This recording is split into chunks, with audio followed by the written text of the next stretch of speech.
Aisha Hart was a well-known British journalist in her late 30s. Born and raised in the quiet suburbs of London, her childhood had been sprinkled with Sunday church visits, Christmas carols, and the smell of roast dinners after service. Her parents weren't deeply religious, but they held on to their Christian identity with cultural pride. Aisha's life was busy, vibrant, and in many ways, exactly how she had dreamed it would be. She was a respected columnist, traveling to report from some of the world's most dangerous places. But deep inside, she carried an emptiness she could never explain. Her heart often felt hollow, even on her happiest days. She attended parties, hosted talk shows, and even dabbled in humanitarian work.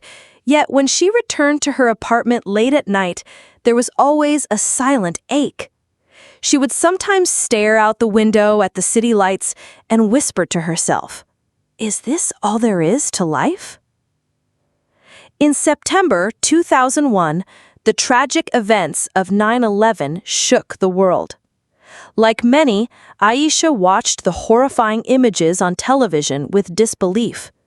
She covered the aftermath as a journalist, and like much of the Western media, her reporting was heavily influenced by the wave of fear and suspicion toward Muslims. She remembered writing articles questioning Islamic beliefs, wondering out loud how a religion could inspire such acts. The truth was, she knew almost nothing about Islam. Her opinions were shaped by headlines, not first-hand knowledge. Her first direct encounter with Muslims came a few years later, when she was assigned to cover the situation in Palestine. That trip would change her life forever. Gaza was nothing like she had imagined. She expected to find hostility toward foreigners, especially Westerners. Instead, she was welcomed with warmth.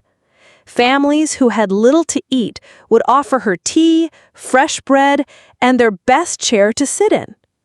One particular evening during Ramadan, she visited a small, modest home. The hostess, a woman named Fatima, was preparing iftar. The table was set with bread, olives, and lentil soup.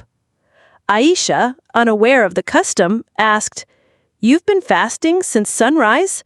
Why would you do that to yourself, especially with so little food?" Fatima smiled, her eyes glowing with serenity. "We fast for Allah, to remember His blessings and to strengthen our hearts. Hunger teaches gratitude. It cleanses the soul." That simple explanation pierced through Aisha's skepticism. Hunger cleanses the soul. The words stayed with her for years. One day, a local journalist gifted Aisha an English translation of the Quran. She accepted it politely, but left it untouched for months. When she finally opened it, she expected it to read like a history book, dry, distant, outdated. Instead, she found something strange. The Quran seemed to speak directly to her. It didn't read like a human author's work. The verses addressed the reader in a way that was personal, challenging, and deeply reflective.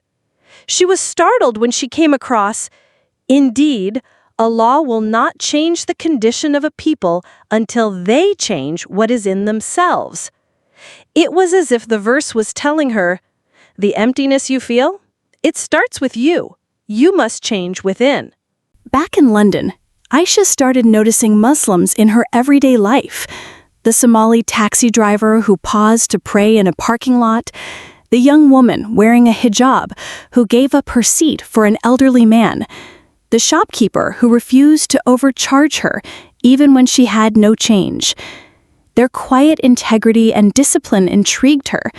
She began asking questions. One Somali driver, upon hearing her curiosity, said, "If you want to know Islam, don't watch the news. Read the Quran and look at the Prophet Muhammad's life. That's Islam." His words felt like an invitation. The more she learned, the more conflicted she became. A part of her resisted. Embracing Islam would mean a complete shift in her lifestyle, her career, her public image. She feared losing friends, opportunities, and even family approval. Yet another part of her felt drawn to the peace she saw in Muslims. She admired their clarity of purpose. They knew why they woke up, why they worked, why they prayed, why they lived. Her own life felt like a ship without an anchor. Years passed, but Islam remained in her thoughts. In 2010, during an assignment in Iran, she visited a mosque. It was the last 10 nights of Ramadan. The hall was filled with women in quiet prayer, tears glistening on their cheeks. Aisha sat in the back, feeling like an intruder. Yet something in her heart stirred. She found herself silently speaking to God. "Oh God, I don't know who you truly are, but I want to know you. Guide me if this is the truth." In that moment, a calmness washed over her, a deep, indescribable peace she had never felt before. Back in London, she couldn't ignore the feeling. She contacted a Muslim friend and asked, trembling, "What do I do if I want to become Muslim?" Her friend smiled warmly and said, "You declare the Shahada, the testimony of faith, and mean it with your heart." That evening, in a small living room, Aisha raised her right finger and said slowly, "Ashhadu an la ilaha illa Allah wa ashhadu anna Muhammadar Rasulullah." I bear witness there is no God but Allah, and I bear witness Muhammad is his messenger. Tears streamed down her face. She felt as though she had been carrying a heavy burden her entire life, and it had finally been lifted. The first weeks were challenging. Learning to pray, wearing modest clothing, explaining her choice to family and colleagues. Each step was met with mixed reactions. Some called her brave, others called her foolish. But Aisha didn't care. She felt like she had finally found her purpose. She began each morning with Fajr prayer, feeling connected to Allah in a way she had never experienced with anything else in life. She left her high-profile job to focus on humanitarian work, especially for war-affected children.